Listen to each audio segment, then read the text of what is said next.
morning everybody. Today we're going to try and clean the retro drain at the bottom. So I've already taken the plank of wood off the top that holds the back pipe in place. You can see there the water's lovely and clear, even though it's full of algae. And you can see it's absolutely disgusting. Even though I'm treating the algae, it doesn't seem to be going. I might have to get the clover leaf and put half a dose in. But you can see, I think you should be able to see down there the state of the pump and the pipe going to the retro drain. I was going to wait until the new pump came, because every so often this one stops, but I want to get it done out the way. So what I'm going to do, I'm going to video it in sections and then edit together. So the first thing I'm going to do is turn the pump off, and then we'll take it out and take the airline off.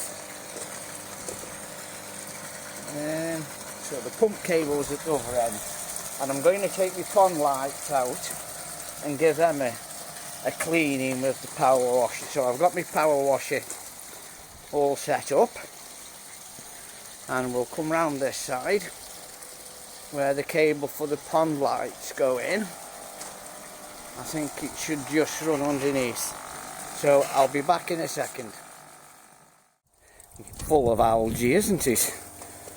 So now we have to disconnect this one and this one, and then we can strip it down and give it a good hosing off. There's pebbles at the bottom of the pond I've been trying to get out, but I haven't been able to, so I'm going to try something else.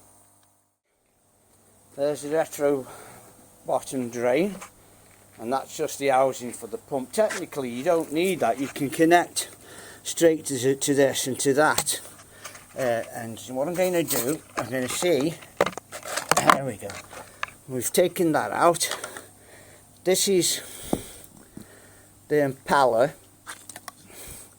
Oh, it's a big impeller, I didn't realise it was that size, but you can see that's probably why it's been stopping. Look, the amount of caked on dirt. We'll take the seal off. I can't see if there's a model number or anything on it.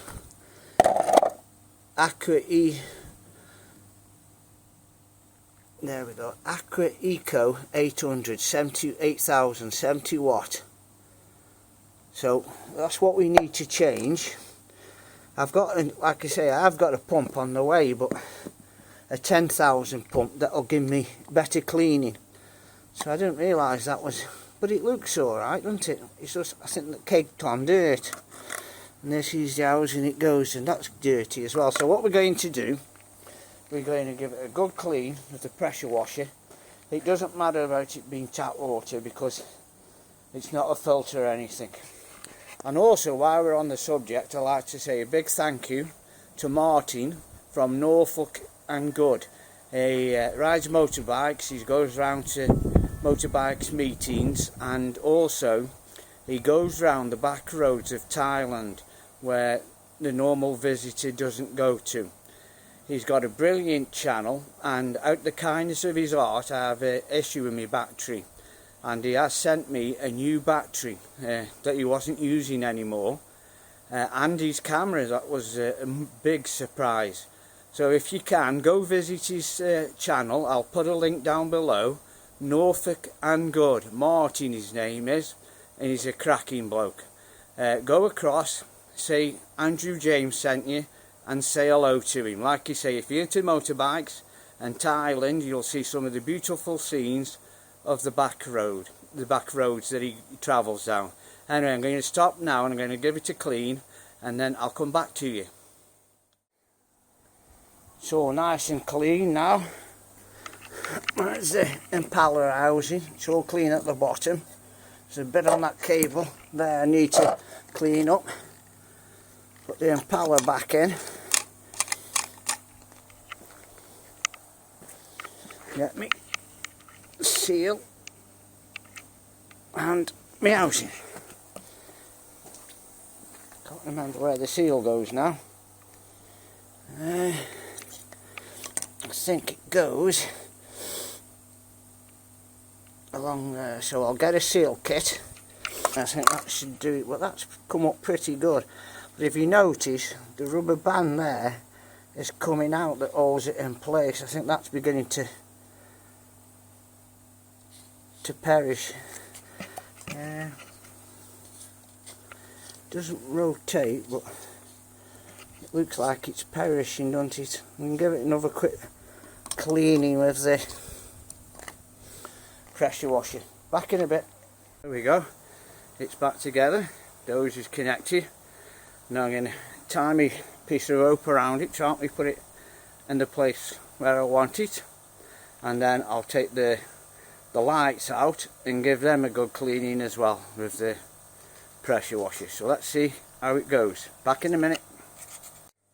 It's decided to start raining again, so I'll put it in at a slightly different place, Luke, a bit more centralised. There's some pebbles there I want to get out, but I don't know how to get them out. I tried diving in, but it was too cold once. That was enough. So now I'm going to find my airline first. That's, if I can reach it, is down there. So let me get something I can reach it with. Get me net at the garage. I bleached this the other day, so I know it's bacteria 3. So let's see if I can get on the airline. I don't know if I'm going to. I might have to go back around, I think. Oh no, it's coming. Here we go.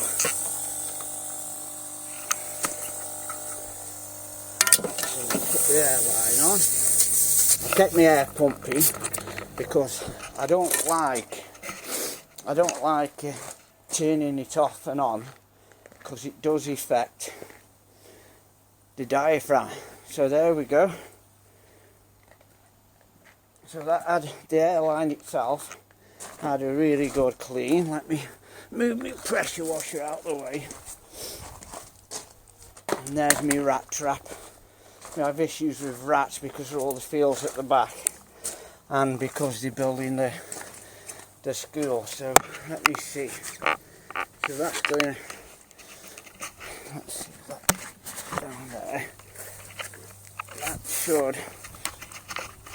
Just let me put the camera down a second.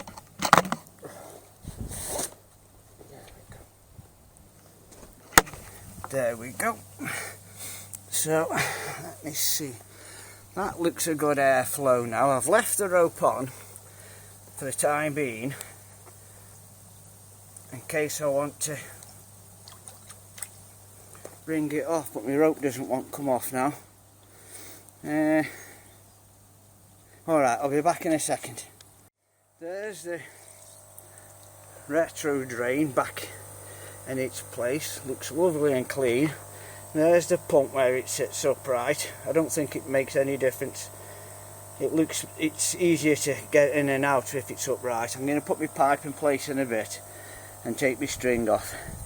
There's Big Orange, Big Red and Lily. Look at them.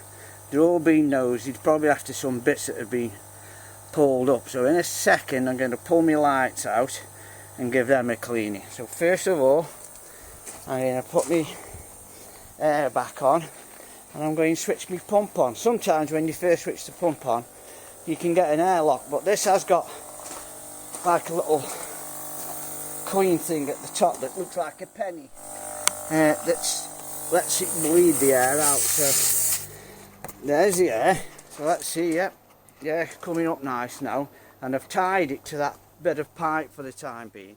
I'm going to get some. I've got some sinking black stuff that I want to connect, but I need a connector to connect it. But that looks good there, doesn't it? So now we're going to switch the pump. Oh, where's my pump? I should be able to pull it back through.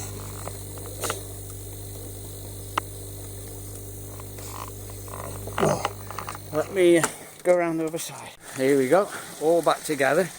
The airline looks a bit better, but it'd be better if it was in black. The water's going through the filter nicely. I've just put an algae treatment in that Des Coyer says to use, and this is it. Hydroperoxide, food grade, 6%. He uses 3%, but I use 6%. It's very slow working. Don't expect miracles like you do with clover leaf, because it doesn't work that fast. But it does work, and it's better for your filters because it's not blocking them all up at the same time, all of it dying. Last time I used clover leaf, the black stuff off the sides was terrible. I've just given some worms. I know some of you say you shouldn't give protein now, it's still too cold, but if you didn't want to eat it, they wouldn't eat it. And like other experts say, and other people in the field, if a nice juicy slug or worm drops in a pond and there's a fish around, you think he's going to say, oh no, it's winter time, I don't want it. They know if they're hungry and they know what seasons they are, and so far I've had these 2 years and I've never had an issue. Mostly I give him wheat germ, but just as a treat now and again, especially since it's warmer today, I give him some of the worms. So yeah, so if I throw a couple of wheat germ in, if they eat that, all well and good. If they don't, I'll just take it out after about 5 or 10 minutes and away we go. But they've eaten quite a bit just lately, the wheat germ, so you know they are active, they are quite active, they aren't sitting on the bottom doing nothing. So anyway, there's the pump. I was expecting to have issues because it was starting and stopping, but it looks okay now. I've cleaned it. You saw all the mess on the Impala. I've got a 10,000 litre pump come. That will work better with the retro drain. It will give me more of a lift up to the filters. And I want to change all my piping from flexible to rigid pipes, because it'll be better and I can do a nicer job. This flexible piping, it's a pain, and according to some of the Coyer people, you're better off if you've got a pump system to use rigid rather than hoses. I don't know why. He didn't actually say why when I was watching it on YouTube the other day. He just said if you're pump fed, use rigid pipes. So that's what I'm going to do when the weather gets a bit better. But at the moment it was on off less than an hour, so my bacteria should be okay in both filters. And that's the only reason I kept the hose lock in. It was the time when I fitted the black box, was to keep the beneficial bacteria going while this one started. But like I said, I just kept it in. But I'm going to do something, but I don't know what I'm going to do yet. I know I'm going to build a bog filter on the back there, about 3 foot. It'll have 2 different courses of rocks in. It'll have the bigger rocks at the bottom, and then it'll have the pea gravel up to the top. It'll have an outlet for the pond, and then it'll have a drain, so every so often I'll be able to drain. That will work like a suction from the bottom, so it will bring up all the rubbish up. But I'm going to put 3 plants in that fast growing bush type plants, and then I was thinking about making a frame out of rigid pipe, sit it about 2 foot down, and do water lilies. Because really that's the mistake I made. I should have put a shelf in. But other than that, it's nice. It's been raining on and off, but now it's time to relax a bit. I'm going to watch the fish for a bit. I've cleaned my lights, I've cleaned my retro drain, and now I can enjoy it. It's a bit murky inside, but that's because I've lifted the retro drain up, and you tend to get bits stuck underneath it. But that's a good thing as well, because now them bits will go in through the filter, so it wouldn't cause any issues. I put some antibacterial stuff in the other week, a double dose, when I clean my filters, my hose lock filter, because of the state of it. So I don't think I need to put any more in. I think it should be good. I drained some water out because it was filling quite high because of all the rain we have, and they've give out heavy rain in the next few days. My monkey flower is doing well, look. I think he's grown really well, it's doing well. And the one that they call, I think it's fibre cable. Just let me go round and see. What's it? Yeah, fibre optic plant it's called. That seems to be picking up now, but that's one of the ones that'll go into me bog filter when I make it. I'm hoping my tub's going to come this week while I'm on my 4 days off. But other than that, it's been a productive couple of hours. So I'm going to sit and relax, and then I've just got to pack up all my bits and bobs. That's the worst of it, packing everything back up. Your hose pipe and your pressure washer and everything else. But I do enjoy it. It gives me a bit of peace and quiet after working nights, because I suffer when I work nights, like we all do. It's not good working nights. But that's another topic. So from Andrew James, don't forget to click, like and subscribe. And don't forget, Norfolk and Good, Martin, great channel, great bloke. Go and watch him. You'll really enjoy his bike rides through Thailand. Bye for now.